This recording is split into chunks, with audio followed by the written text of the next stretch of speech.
Good morning, everybody. Welcome back to Cilinix Crypto, and welcome all my Cardano subscribers. Everybody that subscribed for Cardano. Here's your update. We'll do a full update on it. We'll talk about some Elliott wave theory. It's a bit of a stretch, but I promised that I would use the Elliott wave theory a little bit more often. I mean, the one that you see on the screen. Trust me, you're going to get better ones than that. But we'll talk about that a little bit. And apart from that, today we'll have the inflation rate, CPI numbers. It's bound to make the market move. It's bound to make Cardano move. What does that mean? Or what will it mean for the price? We'll talk about all of that. So hopefully at the end of this video, you'll know everything you need to know about Cardano. But I'll leave that up to you. Let me know down in the comments. And also, if you're new, consider subscribing. I make daily analysis on like 8 cryptos at least. Every single day. They're a bit different, like I make Bitcoin updates, Cardano updates, Solana updates quite a bit, but apart from that, they're quite different. Could be anything. If you're interested in that, then consider subscribing. And if you want daily trading signals, consider signing up to the Signal group. Links are down in the description or the pinned comment. We've been running it since February, have been very profitable so far. So for now, let's get into Cardano. If we take a look at network statistics, by the way, Cardano is doing fine. As a blockchain, we're doing great. Like where the total value locked is around 170 million again.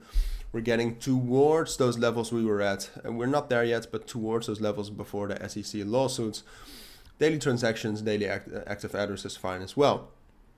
Now, if we take a look at Cardano itself, like what we had gotten going on at kind of the start when we started recovering, is that we had some sort of an Elliott wave theory starting. Like you could say that from this bottom we started. You could also say that we started from here, right? So then that you get a, this is not the one I wanted. It's not a correction wave. It could be a correction wave. But that we started some sort of an impulse from here. So then that second correction wave is actually pretty small, which is pretty usual. But right now, I mean, there's just not enough trend, I would say, to correctly use an Elliott wave theory. What you could do is you could argue that we are in some sort of a bearish impulse wave, right? So that you get something like this.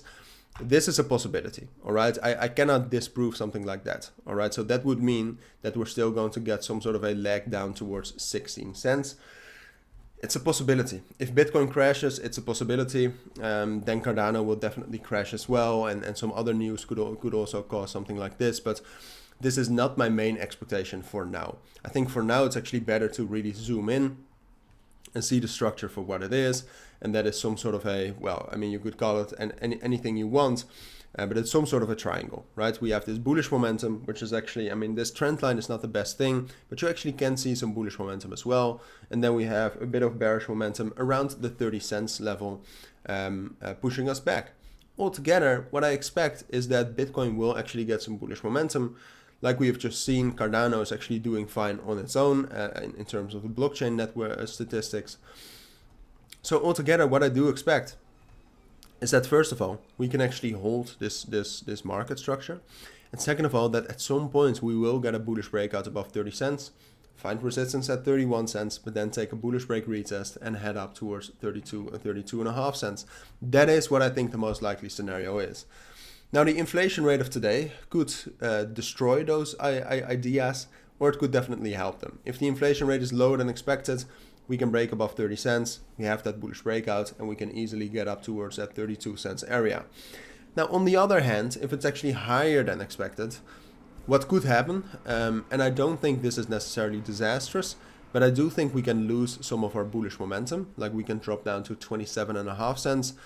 Altogether, even if it's higher than expected, I would still think that we could stay in some sort of a consolidation between 27.5 and 30 cents.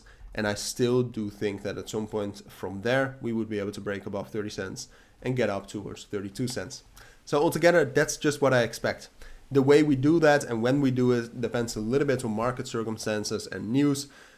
But yeah, that's my take on it for now. So thank you for watching for now. If you have any questions, let me know. But for now, thank you for watching. Take care and bye.